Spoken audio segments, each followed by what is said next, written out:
will be things that Ryan does that I will see and disagree with.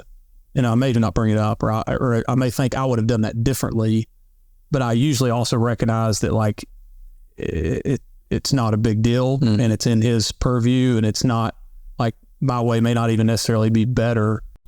Yeah, I think it's not necessarily intentional, but it's natural. Yeah, see, even what he just said, I'm like, I would never think about things that way.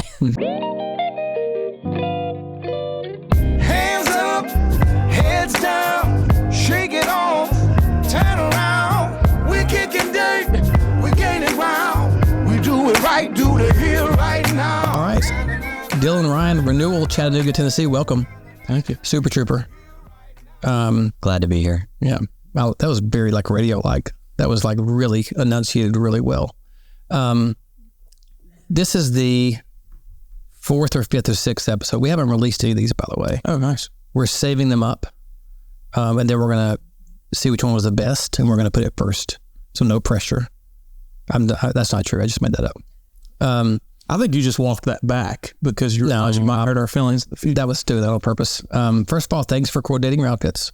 I appreciate that.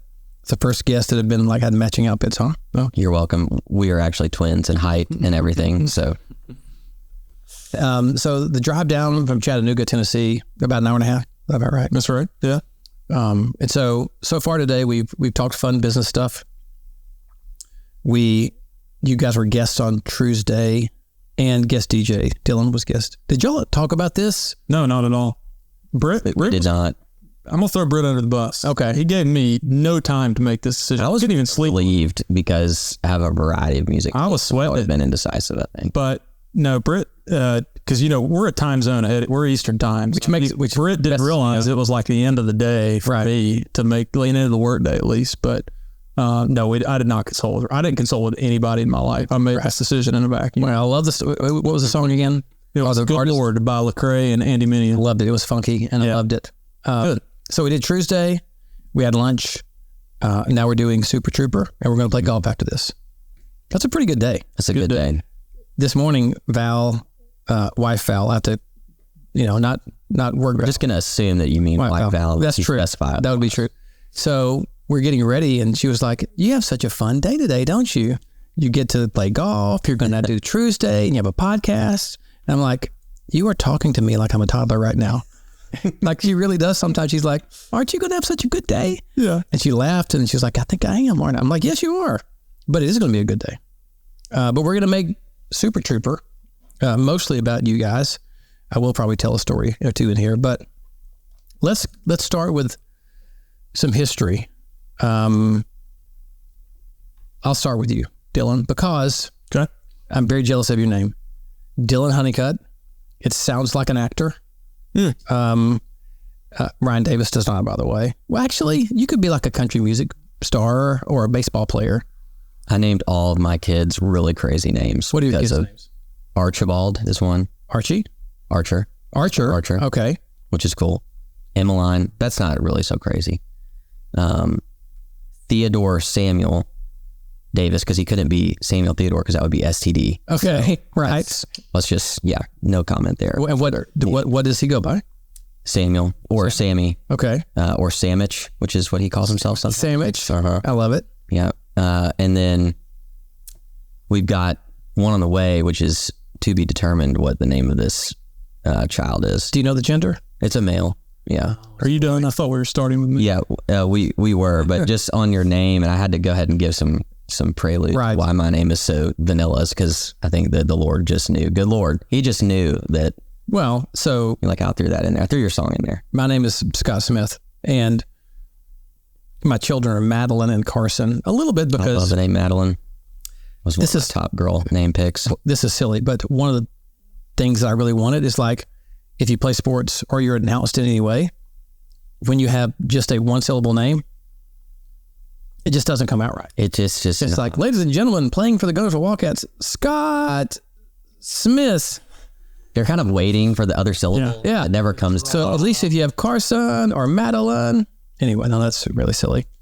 All right, this is what we're going to do. We're going to act like we're going to talk to Dylan, and you and I'll just. Yeah, that's fine. This is why I told I'm going to lean back now. So okay, oh, you're good. So Dylan Honeycutt, after 90210. Just kidding. Bob Dylan. Bob Dylan. Huge, and is a huge Bob Dylan fan. All right. But you also have like a gaggle of children too. 4. Yeah. Well, what are their names? We can't just like not recognize them. Yeah. Averly is my oldest. Averly, like Avery with an L. Averly. Yeah. Like it. Salem is her middle name. She's also just kind of unique. She was conceived when we lived in Winston-Salem. Okay. And it's the Hebrew Shalom, peace. Right. I have a 9-year-old son named Ellison. Hatfields and McCoys. Okay. Miniseries on National Geographic or something like that. Heard the name and I was like, that's going to be our son. And I don't know if he lived or died or if he killed somebody or stole something. It doesn't matter. It doesn't matter. It was a fiction. Go back. That's where I heard the name. Rosie is our 7-year-old, and then our COVID baby, 2-year-old Lillian. Are you about to have your 5th? No. This is your 4th. So now there's going to be a good Lord would take on a whole new meaning if we were talking about the 5th. Then more, and we could have like a baseball team, softball team. You know about Britt over here. I know. He's got a couple, doesn't he? It's 5. He has 5. Yeah. The song was for him, really. So we had the Jensens. You guys know Joey and Adrian Jensen for 212 Benefits. They were in over the July 4th week. They stayed the whole week here. Wow. With their 2 girls. And their girls with their 5. Quite the group. I think we should coordinate all 8 of yours and the Jensens next 4th of July and them. That sounds like a party. I think it could be a party. They would have a blast. It would be fun. That is, though, in all seriousness, that is busy. Let me just start here. How do you manage young families and running a business, a growth-oriented employee benefits practice? I mean, you guys are hyper-growth. You're both dialed in and working a lot all the time. Dylan, since we're talking to you, how do you manage family and work? Yeah. Well, I'll give my wife credit. She's not listening live and may never listen to this, but she stays home with our kids full time and is a great wife and a great mother. And we've had a lot of discussions because she wants to work. I've told Ryan, ironically, she's the social one between us. She knows everybody in Chattanooga. I think she'd be a fantastic salesperson. Mm-hmm. We got pregnant on her honeymoon, not planning on having kids that young. She was 22 when our first was born. Thankfully, I had a job. It's not like it totally disrupted our life, but I think she would have, and we've talked about this, she would have gone to grad school, got her master's, which she did part-time. She got her master's in school counseling, but she's going to work. Like, she stays at home and loves being a stay-at-home mom, and it makes my life more manageable and our business more manageable. But, I'm excited to see what she does one day from a career standpoint. I know that doesn't directly answer your question, but this is going to sound cynical, but I think you kind of also give up, you kind of give up any notion of like free time, right? Like it becomes so, I think if you like have an expectation of some kind of like regular free time, and I've got more now than I've had at other periods in life, like if you try to hold on to that, you're just going to be like frustrated all the time, right? But I think when you kind of have appropriate expectations, you end up spending a lot of time with your family and your kids and work, and it's, you've actually got a pretty good life. Ironically, I've found that I think I'm a better person when I have less free time and my quality of life haven't always, that came increase in the same direction. Yeah. We were discussing earlier how the idle time is not good for anybody. Yeah. It was a different conversation. Ryan, I'll ask you the question a different way. So I'll start with this. When you were 19 or 20 years old, I'm just picking that as an era of irresponsibility in most of our lives. Could you have imagined the responsibility that you would now have with soon-to-be 4 kids, starting a business? Like, what would the 19 or 20-year-old Ryan think about himself today? Yeah, that's loaded. Could I have imagined it? No. That's the short answer. Man, I don't know. I think it would have been maybe like a speechless, but not for the reasons you would think. Like, okay, that's what's coming down the pipe. All right, well, probably going to go enjoy some free time now because I won't have any later. Man, I don't know. I mean, when I was in college, I thought I was going into investment banking and, you know, I was like the guy that read the Wall Street Journal every day. And, you know, I had those types of aspirations, you know, moving to a bigger city. I think I probably would have been a miserable human being, if I'm being honest. Yeah. Just, you know, money doesn't solve everything. I mean, we work in a business is, you know, can be really lucrative if you do it right. But, you know, I think in some ways the kids, like, you know, spending resources and money time on them, like, help temper some of those things that would otherwise kind of, you know, shoot you into another path. So I've said many times in my life that I never would have imagined how much I liked being a dad. Yeah. And I only had 2 with you, you know, when I look around at you 3 in Louisville. But and mine are now 24 and 21. But I actively miss some of those days of going to soccer, driving them around, getting them ready for school, cooking breakfast. And I know I romanticize it. You forget about the things that weren't enjoyable, but it really is, as I'm hearing you guys talk, we're all better because of being a dad. Yeah. That's amazing that, I don't know if it says good things about our species, like the male species too. Like we need like these forced guardrails of responsibility and no free time, but it's a nice simplification. Yeah, it is. So we might come back to some of this though, because I do think the impact on leadership is something that we could kind of talk about too around parenting. But let's, how did you get together? So you're partners in the business of renewal. How did you meet? I guess I initiated it in a sense. I was running a small manufacturing company in Dalton, Georgia, carpet capital of the world. You know, depending on where you're at in Chattanooga, it's 30 minutes, 45-minute drive south Chattanooga across the state line. I'd been in that company 3.5 years. Maybe we'll dive into the history more of that later. But I had kind of reached a stage with that company to where my kids at that point were 6, 4, and 2, something like that. And we're starting grade school. I'm commuting to Dalton every day. I'm traveling a lot more with that company where we've got competition coming in from overseas. And I was kind of looking ahead, and I was like, I'm either going to have to step back into a different role in this company and do less, or kind of buy in further to continue to lead it successfully. And I just wasn't motivated to do that. And so I decided to kind of step back from that role and started just reaching out to my kind of net worth that I developed over the years in Chattanooga. And I was looking at potentially buying a business, starting a business. I'd gotten enough small business experience that I knew I wanted to be in that sort of role or buying into a business as a partner. And Ryan was one of probably 25 people I kind of reached out to, not really expecting, and Ryan and I would have called us friends. We were acquaintances, saw each other once or twice a year at some kind of event or fundraiser or something.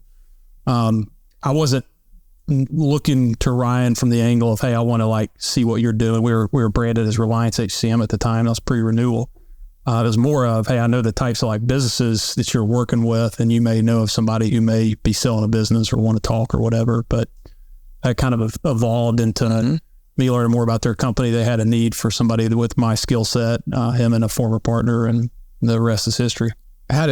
When you got the call, did you know right away that you're like, oh, wait a second, I think I might have a spot for you, or did it evolve over a couple of conversations?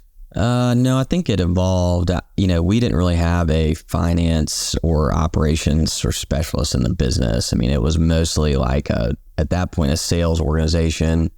And, you know, actually, I think what did it for me, Dylan, we signed an NDA and we let him take a look at our books. And, you know, he said, do you mind if I drive, right? If I can kind of have the computer. And I was like, I already like this guy, you know, so he was, you know, but I think it sort of evolved from there. And, you know, when we first started working together, you know, there was some sort of cleanup we needed to do with the business, and really nothing that I did, whether he agreed or disagreed, would like move him off of his kind of even keeled approach. And I was like, okay, I think we're going to work well together because, you know, we need to clean some things up here. And he sort of gave me the ammunition that I needed because I didn't really have a great sense of what was going on financially in the company, because we had a bookkeeper at the time, and none of our monthly reports are really coming in on time. And so that's kind of part of his skill set. And then, things just kind of evolve from there to where, we sort of jointly work together to improve operations and that sort of thing. So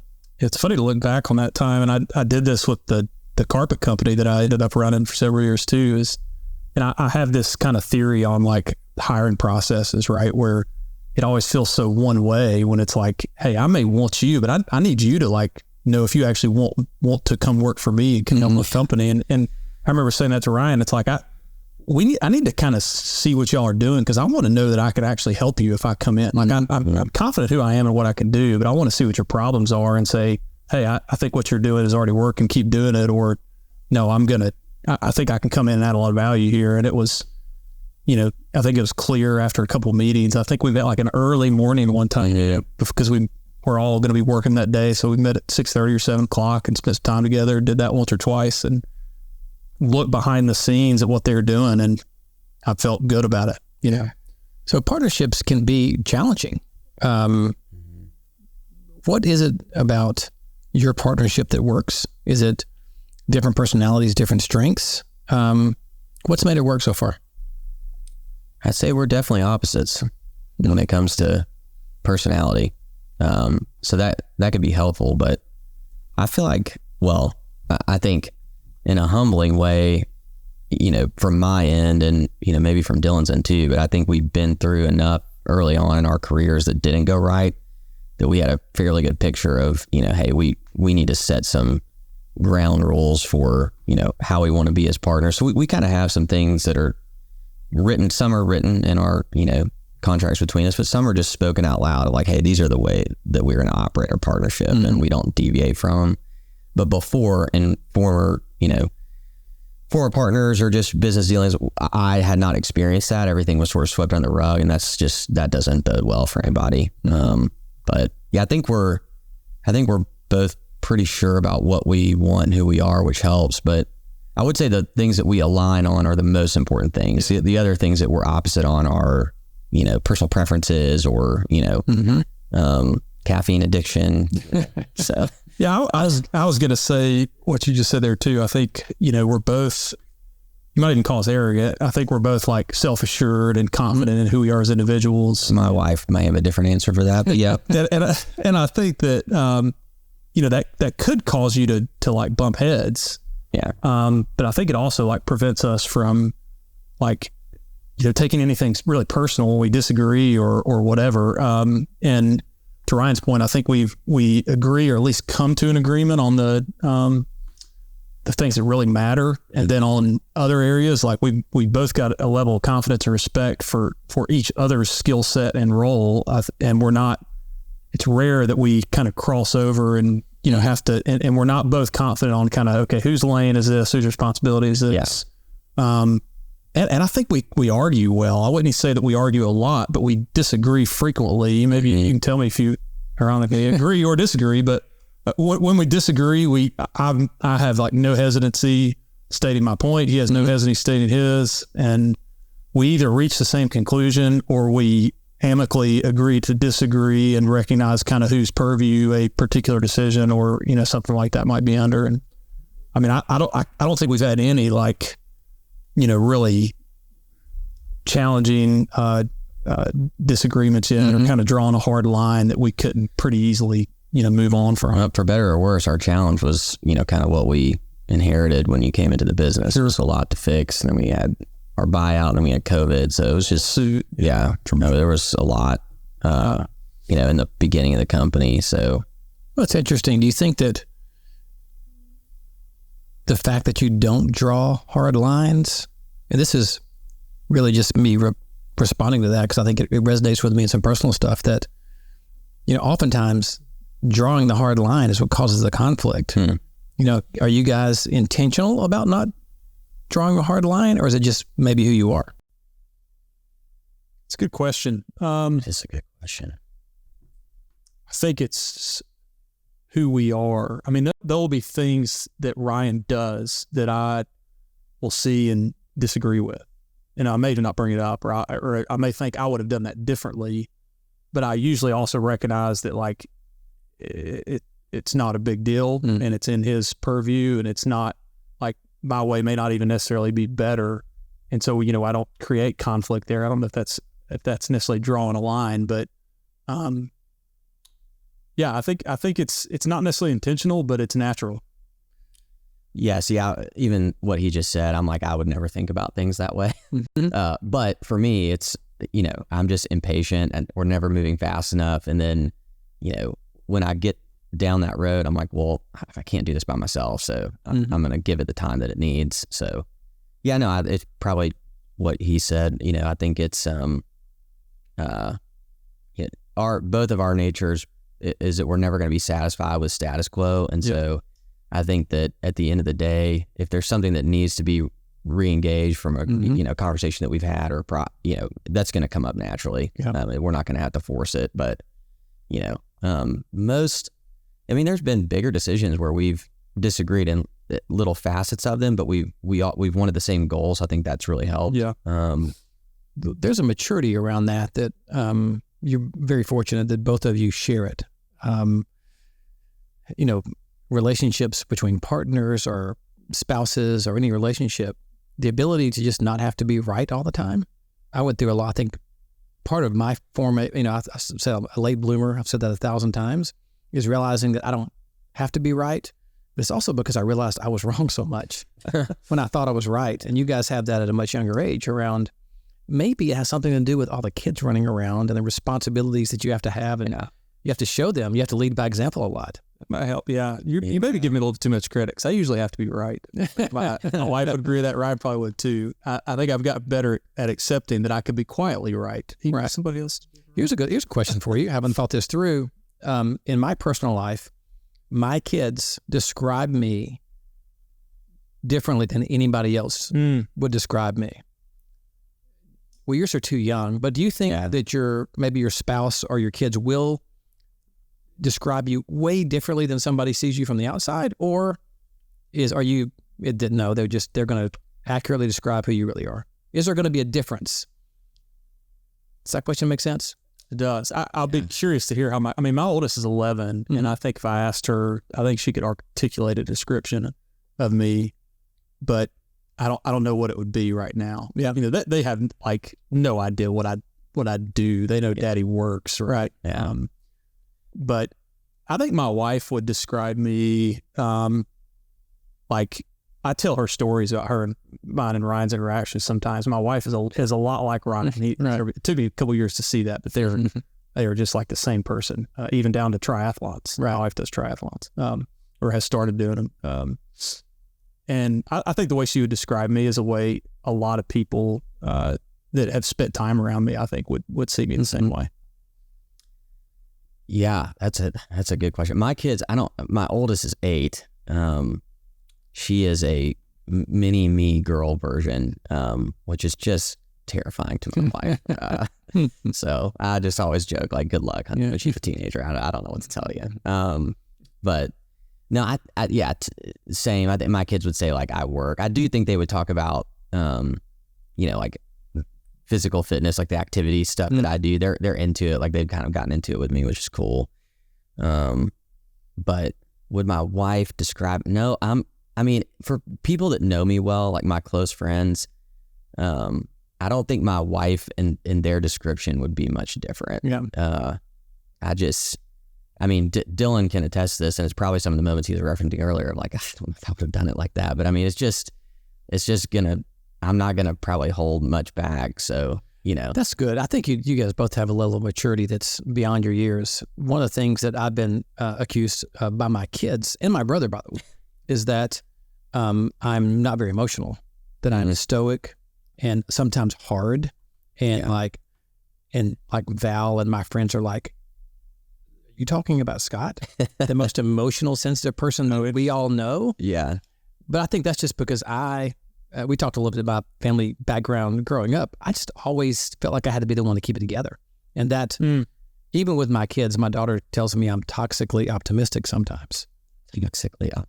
Yeah, I'm not, by the way. That's a daughter saying that she dings me for.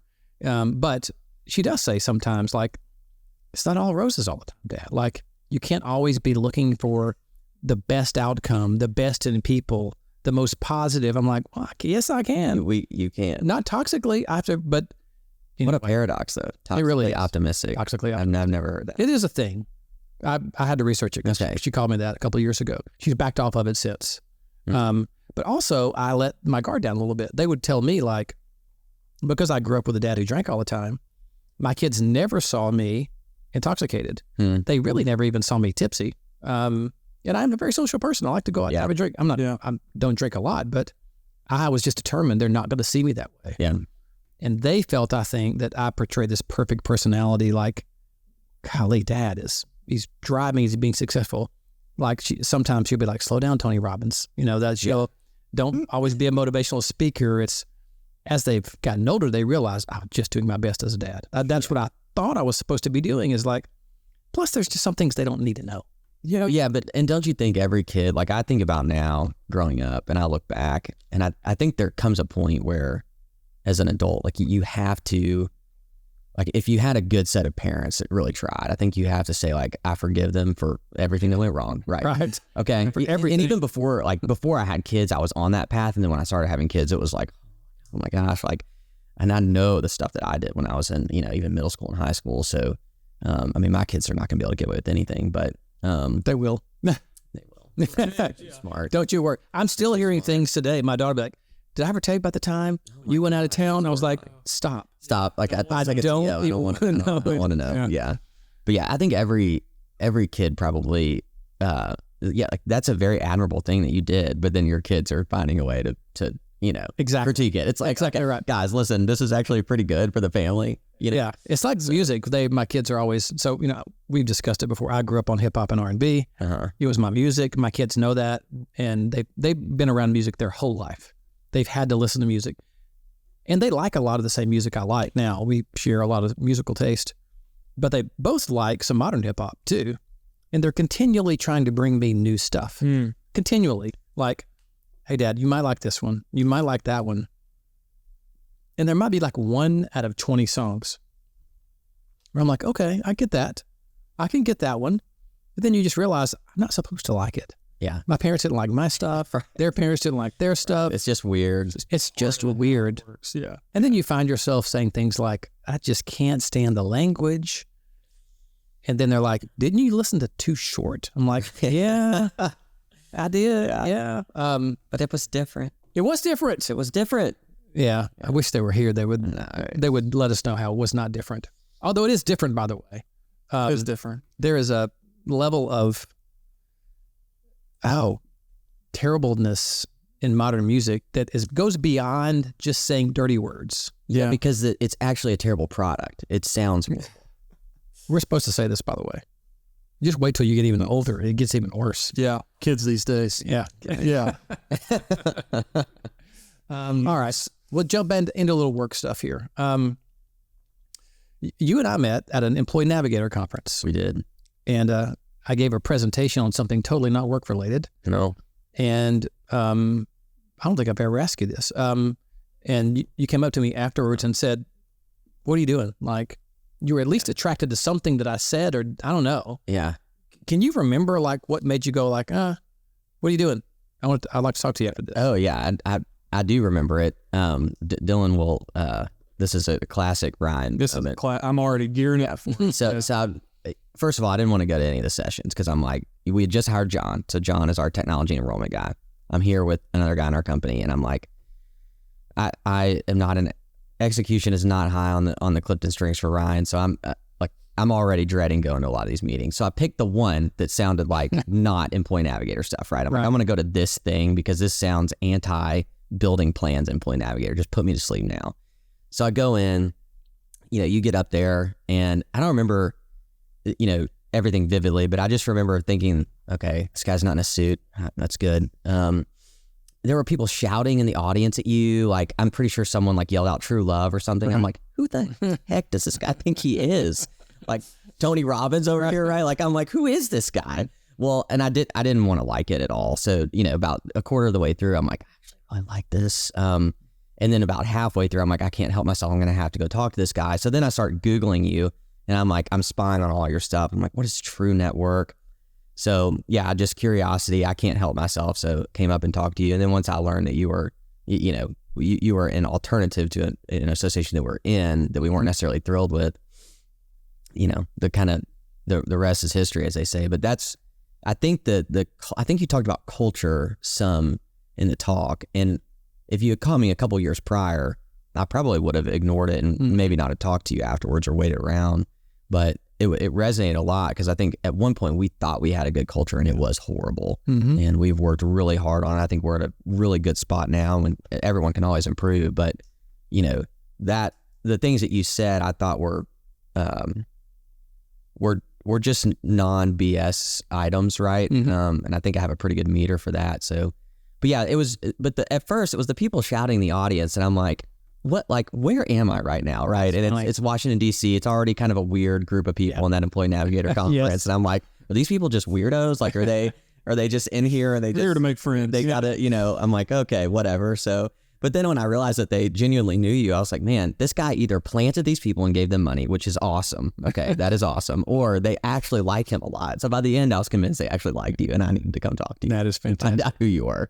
And then what does it transition to, like, this is classic Ryan? When you said this is classic Ryan. It's classic Ryan. I've heard Ryan say this about himself, and I've seen it, and I understand it, but he says, like, he's a salesperson, and salespeople like to be sold. Right. Yes. Like, I can't say how many times Ryan's gone out of town. A lot of times I go with him. He travels more with me, but he'll call me and be like, man, I heard this person. Yes. And he's fired up about her.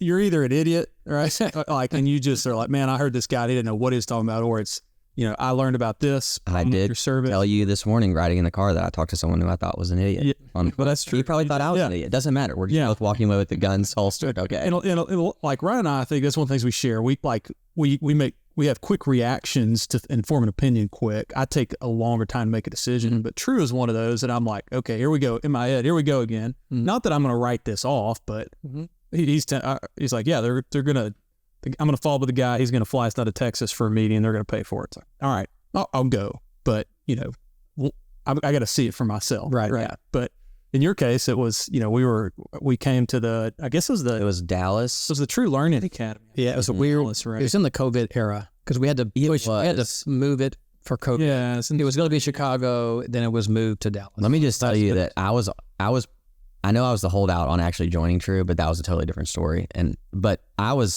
I think I was sold on the fact that I thought the conference was going to be good, but I was nervous because I know Dylan's so critical. I'm like, oh, man, I can't drag him out there. Right. He's going to be like, this conference sucks. Like, you're going to put me on a plane for a couple of days. He did say it was one of the better conferences he's ever been to. So you should. Yeah, no, I was sold, but that interaction of Ryan hearing something, getting excited about it, related to me and me being I don't want to say the brakes, but I'm like, all right, I'll hear it out.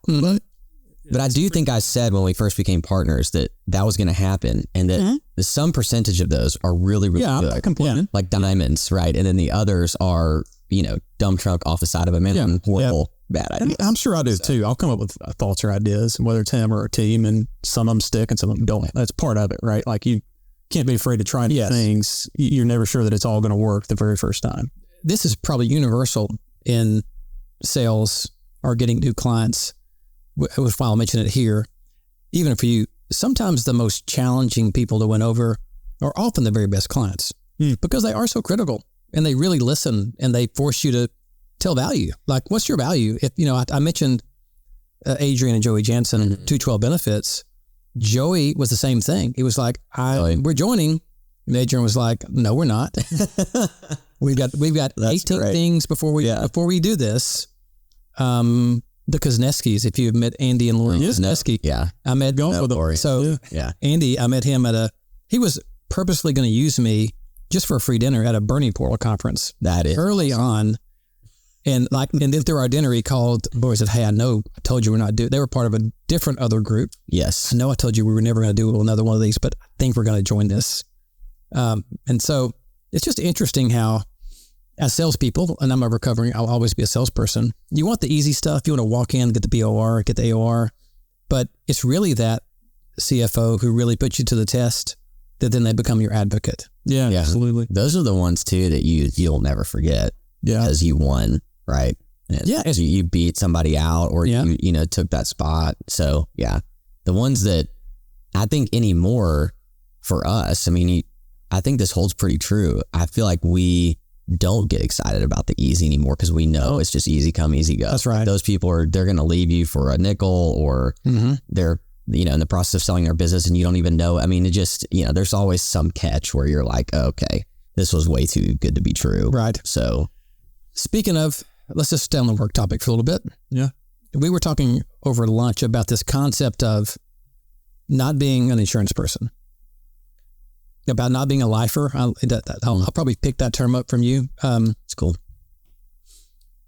And we specifically talked about being business people in the insurance world rather than being insurance people.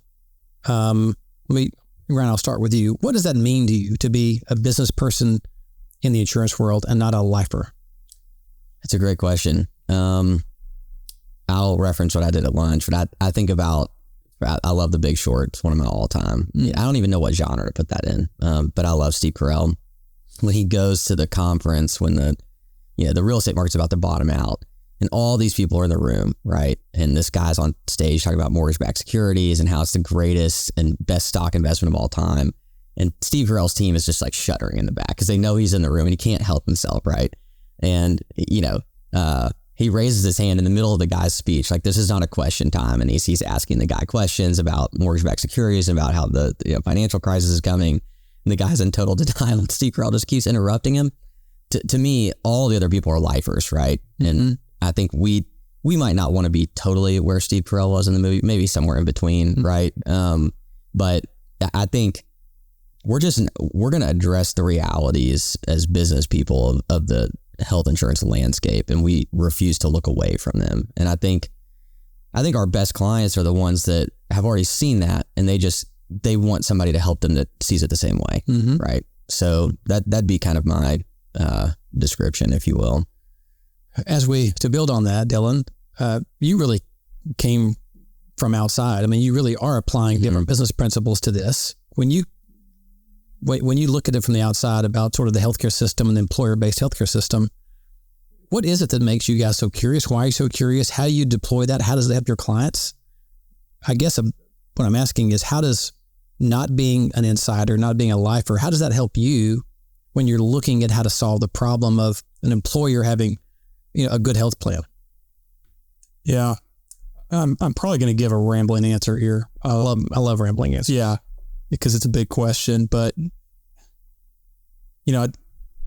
I look at the industry and I see a lot of things as an outsider, but I always try to boil things down, and I joke with our team, but at the same time I mean what I say, that we exist, we have a job because the industry is so inefficient, right? Like, groups need us because carrier technology is garbage, and interacting with carriers a lot of times are garbage. Sorry if I'm offending any true parties right now, but a lot of the issues and the problems we help them solve are just bred in an industry that just does not work well. And I think I can, I take that kind of viewpoint, I guess, and apply it to try to gain efficiency in operation. Like, it's so broad, it sounds simple, but, hopefully this kind of resonates, that we try to limit the pain of that inefficiency for our groups. And a lot of times that comes down to operations, but it also comes down to, I had to remind a carrier rep the other day that made the comment like, hey, even though you pay me, I'm acting on the best interest of my client. I'm not working for you, even though the commission in this case, so what a lot of our stuff's fee-based, in this case it's commission-based. Even though you're the one paying me, I'm working on behalf of my client. And so we kind of take that attitude to our client, and that often results in us pushing back a lot on kind of some forced inefficiencies or some forced just bad business on the carriers. And, I told you I was going to give a rambling answer that probably didn't directly answer your question, but that kind of mindset just really influenced my viewpoint on how we approach problem solving is kind of recognizing kind of why our position even exists and kind of trying to help eliminate that pain. Well, there's no way not to ramble, because the healthcare ecosystem is just so messed up in so many ways. Ryan, we've talked before, kind of around this issue, but you mentioned before that there are certain kind of groups that are not right for you. They would not make good clients. What makes someone not a good client for renewal? It's a good question. I think that, well, in our market, Chattanooga, even if you take kind of Nashville, Atlanta, Knoxville, some of the surrounding areas, I do think there are a lot of businesses that I don't know if they just don't think about it, or I don't think that it's that they don't care, but they're doing relatively the same thing every year, and they're not.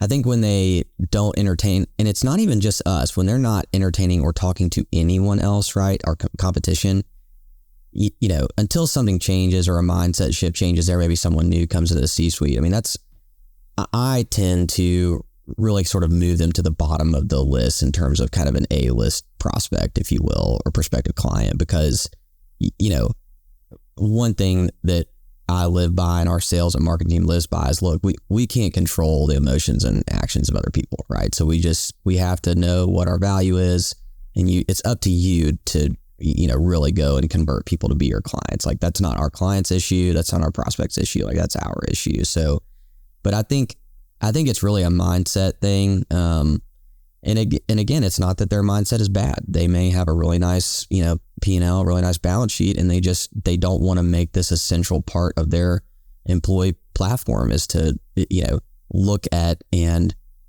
sort of do a check-in on their benefits once every couple of years or 5 years. I mean, some of our clients do that, and, most of the time we continue to win the business. Sometimes we don't, and that's okay. Like, we learn from that. It makes us a better competitor. But I don't think that staleness of, hey, let's leave our plans the same way. Let's leave the same. Let's not let somebody in to come and look at this. I mean, it's too expensive now. I mean, I think 20 years ago that probably could have been fine, right? We weren't in a state of healthcare where, the amount of money is there that is now, and cost of care is so high. But I don't know if that answers your question. I've never had somebody ask me what makes a bad client. It's usually what makes a good client. Let me flip it around right now, since it's kind of fresh on your mind. What does make, like, when you go see somebody, what makes a great client, someone you're excited to go work with? Yeah, I think that and I don't know if these people will become a client, but we're meeting with them tomorrow.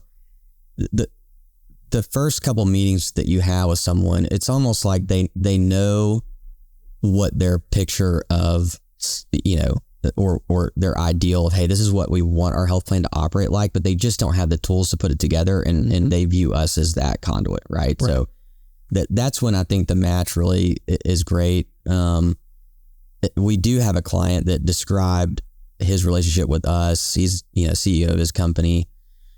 He said, I hired you guys because you were as angry about my current situation as I was. That's why I hired you. So, and I think that level of transparency. I also think curious clients are our best ones, people that are curious because that are asking questions. We have a healthcare client. One of the first meetings I had with him, I was walking him through kind of the financials of their plan. And I said, do you understand kind of the administrative side, right? Which includes me. And this guy's a doctor, he's a surgeon. And we eventually got down to where he said, and again, this kind of goes back to our earlier conversation, was not offensive to me at all. He said, well, you guys are sort of part of the waste, right? Right. And, coming from a doctor, it's like he has the right to call any of that, in healthcare waste. But I said, yeah, you're right. I said, but the way that we do it is a little different. But let me explain to you how the traditional methods of payment work in our space. He had no idea, right? He didn't know what an override was. He didn't know how the comp worked. So when I explained it to him, I could see him getting angry. And, as a salesperson, you're like, this is exactly what I wanted. But it's also the truth. Like, I'm not saying anything that's not true. I'm just kind of revealing to you, cards facing down, right? I mean, here's how it is. So I think the curiosity, I think the need for control, but recognizing that they're not the expert, right? Because there's some people that you meet with that they want control, and then they don't want to give it up, and you're like, well, why am I here? You might as well not pay me. Right. You may as well just keep doing this on your own. I think the ones that are really, really savvy recognize that they would like to have some control, but they're not the expert, so they want to hire someone who they believe is just as smart as they are. Right. I think those tend to be our best relationships. I was thinking about curiosity. When you were saying that, my next question, if you didn't talk about curiosity, was going to be that. I wonder if there's a way to measure. Oh gosh, that would be curiosity. Or I wonder if it's a good opening question. We talked about that in interviews. Oh my goodness. Yeah, like who's curious and who's not. Turns me off in an interview is somebody who either they're not curious at all, or the only questions they ask are very canned and forced, and they probably I might appreciate the effort of, hey, Googling what question should I ask in this interview? Right. Kind of like my comments earlier about how I have approached my, joining Ron now 5 years ago. If you're not coming into it highly, I don't want to say skeptical, but you should be asking a lot of questions. And if you're a producer, asking a lot of questions, or potential producer, asking a lot of questions about how leads are generated, how marketing dollars are spent, what systems are used, and are not curious about those things. Yes.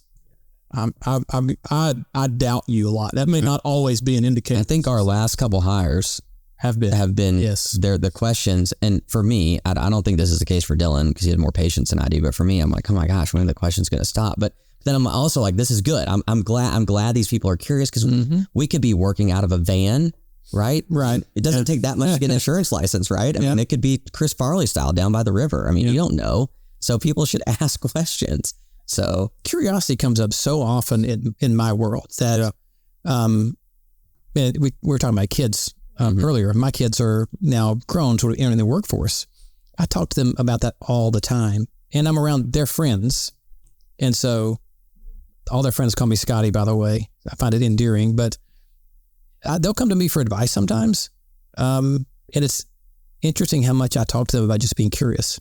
And I wonder if there's not a lack of teaching curiosity with young kids, because I think some of people just don't know. They think they're doing the right thing by Googling answers or following the rules, when those people who are sitting in positions of authority are like, I want you to be curious. I want you to ask questions. So I have a theory about that. Bring it on. I do not. I think that, and my wife and I talk about this, I'll give credit to her that she's a great mom because she allows our kids time to actually develop curiosity. Like I almost think it's a skill set that you have to develop and I don't know, again, I'm not, smart enough to put a pinpoint on this, but like, can you develop it later in life? I don't know. But I think kids are so overstimulated now. You look at technology, you look at even some of these really nice schools that my kids go to nice schools, Dylan's kids, it's so programmatic. It doesn't leave room for people to just kind of get in the, we talk about that in business all the time. It'd be interesting to know, like, is it too late, right? Because all my business mentors are like, Brian, you need to take a day. I'm like, a day? I don't even have 10 minutes to myself. Are you crazy? They're like, you need to take 3 days and go have a self-retreat. I'm like, you say that to my wife and see if she doesn't, just punch you right in the head. Self-retreat is the shout. Yeah, that's that's my workout time in the morning is really what that is, to be honest with you. But yeah, I think it's overstimulation, too many programs, too much tech. Like, kids aren't outside enough. I mean, it's all those things. If you drew a pie chart where, to get the time back to actually become curious. And, I think that's probably where technology could help and hurt, if that makes sense, to give that back. But that's definitely a personality trait. I mean, all my kids are, I'd say they're curious in different degrees, but if you want like to see what curiosity looks like, drive my son around in the car. It's just him. Yeah. And he will ask 100 questions, and I sometimes have to like stop myself from like getting, like, I have more patience than I think my wife. Sorry if you listen to this, you're going to agree, but we'll be getting on the interstate and he'll see a truck and, why is that? What's that red symbol mean? And I'll explain it. Well, why is it on that truck? Why do I not see it on this other truck? Why does that truck have this many wheels? Where did they get the wheels? Who made and it's just, but you could hear the wheels turning in his mind. And we joke, he's got one of those little Google, it's like the Alexa thing. It's like a little Google Home in his room. And he asks it questions. He asks it questions all the time. He made a comment like within the last few months that Google never tells him to stop asking questions. That's fantastic. In reference to... See, that's a good use of technology. Yeah. Not bad. Most like nights of me putting him to bed end with like, okay, buddy, I can't answer any more questions. Because it's just on and on and on. And I love, like, I think I think that's going to be it's a trait that could paralyze you, right? Like the paralysis by analysis thing. Like there's a point where you can take it too far, but I think that's something in life that's going to help him be successful. Is just that, that if he hangs on to it. I just listened to a podcast. I'm pretty sure one of my favorite podcasts is it's called Invest Like the Best. It's with a guy named Patrick O'Shaughnessy. It's primarily investment based information, but with a truckload of real life stuff that's embedded in that. And very recently there was some kind of, because he has a bunch of VC and private equity and just general investing folks on his podcast, and they talked about curiosity as it relates to a founder of a business, and how as a child we're all naturally curious, and it's kind of beaten out of us as we get older. It's actually the education system stomps it out. You're learning to memorize things and regurgitate it in a certain way that you're told and pass the test and move on. It's interesting. Your kids are young enough to continue to drive curiosity, to empower, to celebrate curiosity. It's almost like a superpower now. Yeah. Because there's some conversation around how some of the most innovative ideas have come from outsiders just saying, this, just like you said with the movie, raising your hand like, hey, that doesn't seem right. What about this? And why not that? And people are like, you don't know. You're dumb. Just be quiet. Well, I think that goes back to your question and our comment about being a business person in insurance. I think that's our reaction a lot of times, and kind of my comments about the dysfunction of the industry is we are so often looking at the way we do things. I say we, whether it's groups or brokers or carriers, and saying this is so dumb. Why are we doing it this way? And sometimes it's something we can fix. Sometimes it's something we can hedge or mitigate. Sometimes it's something we can't necessarily do anything about. And Ryan and I, to a fault maybe, are, we treat our clients like adults. We don't hide information from them. If it's bad, it's bad, and we tell them it's bad, even if we screwed something up. And I think that helps solidify our relationship and puts us kind of on a mutual playing field and kind of level of respect, with our groups.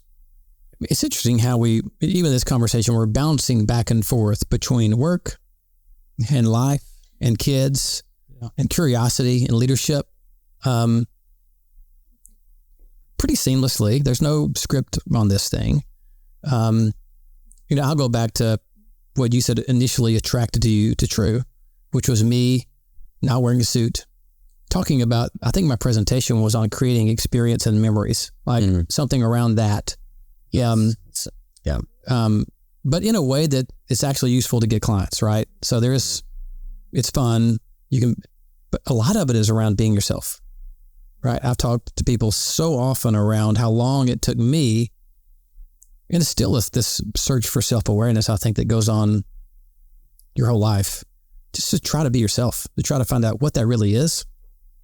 I don't want to make it existential and be this all mystical thing, but what drives you? And when can you stop pretending just to please somebody else? And that starts so young with your young kids and Britt's kids. And it's a lifelong endeavor. And so when we're looking at something as non-interesting as health insurance and employee benefits, it's kind of amazing to me how, I hate the word authenticity, but I'll use it, being real, being honest, being transparent, standing for something, like being principled, telling the truth, is very attractive. It's attractive personally, it kind of attracted you to True. You've got a pretty young business that's been very successful in a short time, because I think people are attracted to you guys just telling the truth. You're curious, you want a solution, you tell the truth about it. I just wonder if we overcomplicate this thing sometimes with all the noise that's our world. I don't know if that's not even a question, but let me turn that around. What's the noise in your world that gets in the way of not even growing your business, but being sort of the best version of you, like the best version of Ryan, Dylan? What's the noise in the world that gets in your way, do you think? It's a good question when you live a perfect life like I do. Man. Let's hope your wife doesn't listen to this. Yeah, no, she's going to like the answer. I have confidence in this. I don't know. I I think I'd like to think I avoid a lot of the noise that some people might have in this day and age. Like I'm not on social media. I'm on LinkedIn. I've never had an Instagram. I got off Facebook when I got engaged in 2009, 2010, and haven't been back. Never had Snapchat. And I like to tell people, especially I've mentored some like college age kids. I like to look somebody and I tell them like, you realize I only know you based on our in-person interactions or like an individual text message or phone call. I think there's like a generation of people who don't have relationships that are purely personal, that aren't through this lens of like, okay, my viewpoint of you is based on our interactions, but also a heavy percentage of how you like choose to portray yourself through these various, media outlets. And that couldn't be bad. Like you may be a crazy person on Instagram and I have no idea. Mm-hmm. Yes. Crazy, wild. Yeah. And I'm like, I'm willing to accept that. I'd rather not know and just know our personal interactions. So I don't have that noise, but I think the noise, I think that it's going to be one of those, like we talked about the Michael Scott, my weakness is my strength thing. It comes from something, but I try to do too much and be too much. Even in our business, I think I try to wear too many hats and be the kind of jack all trades. Sometimes I end up being like not great at anything. Mm-hmm. Whether it's like I'm running a business, I'm being a dad, I'm trying to coach youth sports, I'm kind of a coach and a teacher, and it's hard for me to turn that off. It probably drives my kids crazy. Like you're talking about descriptions, like my oldest just had middle school volleyball tryouts last night. Before she's leaving, I can't help myself but tell her like, okay, just, work hard. Like it's going to be 6th, 7th, and 8th graders. You're the youngest one. Don't be hard on yourself if you don't feel like you can do well, but you're an athlete, be confident. She gets back. I'm like asking her to give me the replay, talk through the tryouts, and let's kind of analyze, because it's like 3 nights, and it's so hard for me to turn that off. Right? Like I think I create that. I don't know if that's the noise, but it stretches me, pulls me, and it can be good, but I think it can also kind of work me too hard to where I'm going to feel distracted. All right, I'm going to come back to that one. Yeah, come back to it. That's a great question. I think going back to, kids, I think the older your kids get, the more you see your weaknesses in your kids, because it's sort of the pure version of them, right? Mm-hmm. I think personalities are different with the noise question, right? So Dylan and I have different personalities. I think for me, I needed to really have some pretty stark failures before I could eliminate the noise. I think I will tell people out loud, like I'm, that, hey, I kind of blessed, if you will, to go through some of the failures early, but that's really a facade. I caused them. So, I don't know if you can call it a blessing when you're the cause of it. Right. But I just, having gone through stuff early and really making some poor decisions, I think you come to the point where, okay, I can admit that I'd completely messed this situation up and I can learn from it. But again, going back to your point earlier, it's just simplifying it, right? Let's just not make this complicated. I messed up. I don't need to repeat these same mistakes. I need to adjust how I respond to some things in life. And I think that's really changed me. I know my wife would say that's true. But I mean, there was a period, in our business in 2019 where, it was a dark, and I'm again, an open book type of person. There probably wasn't a night I came home that year that I didn't have a drink, and really stopped kind of exercising a lot. And there was a point where it wasn't like, hey, we're going to get divorced comment by any means from my wife, but heck, maybe it was. I'll have to go back and ask her someday. I don't want to know.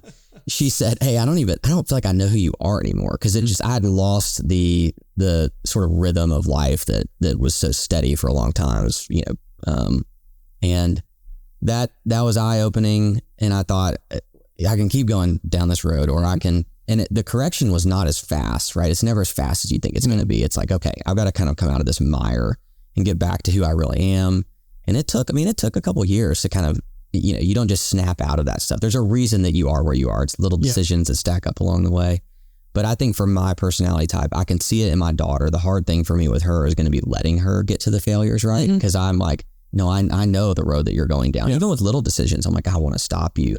But I have to stop myself from doing that, because I'm like, you have to learn that you're the type of personality that's not going to let anyone tell you what to do, which means you're going to have to figure it out for yourself. And I think in business, I don't know, what you said earlier, probably I think I talk about this all the time. I know I've talked about it with you. I talked about it with my wife. I don't think people ask themselves honestly what they want. I don't even think people know how to ask themselves that question. Yeah. They've just been, whether you want to jokingly say they've been kind of in the matrix or what, they've just been going, right? And I think all of whatever the noise is, it could be a ton of different elements, but they haven't allowed themselves. I think people are afraid of failure. Yeah. And rightfully so, because it hurts. But I think when you don't go through something, you really don't learn much about who you are. So that's a great quote I heard the other day, probably on some other podcast, but someone said, the worst thing that happened to you is the worst thing that's happened to you. Meaning, if like we talked about protecting your children, and like if the worst thing that happens to you is you don't make the JV cheerleading team, and that's the worst thing that happened to you until you're 27. Yeah, you're going to have a hard time adjusting to adversity, because life is way more cruel than that. Yeah. So you don't want to like inflict pain on your kids, and you don't want to even allow it to happen. No, your benefit. You don't even want them to allow it to have them to themselves, right? But one of the better blessings is if things do happen and it's a controllable situation and they have to overcome it. My son went through some things his first year in college that were to him traumatic, and he's recovered from them wonderfully. And hopefully that's behind him, and he made some bad decisions and I made some good decisions. But it's almost a blessing to have things happen to us when we're younger, because we just really don't know if we have the resiliency yet. Listen, Dylan, Ryan, Renewal, Chattanooga. It's been wonderful. Super Trooper. We have to play golf. We have to go play golf. We do. Darn. Nobody's going to get, nobody That's the noise in my life is the fact that I can't get better at golf no matter how much. I wonder why that could be. Yeah. I don't have it's almost like I've got, well, we are going to shoot a combined score of a lot today between the three of us. That's right. And we're going to have the best time doing it. A combined score of a lot of fun. A lot of fun, yeah. We're going to have way more fun than strokes. Cheesy dad joke. I have a book of 101 dad jokes. I'm like, I'll play one. No, okay. We'll do some. Thanks for hanging out. We're going to go great. Continue. We're going to continue all this for about the next 4.5 hours. I love it. Fantastic. All right. Is Brett going to follow us around and film? And Brett, do you want a real life? Oh, yeah. You got a water park. All right. Love it. Super Trooper. True love. Thanks, guys. True love. Thanks, guys.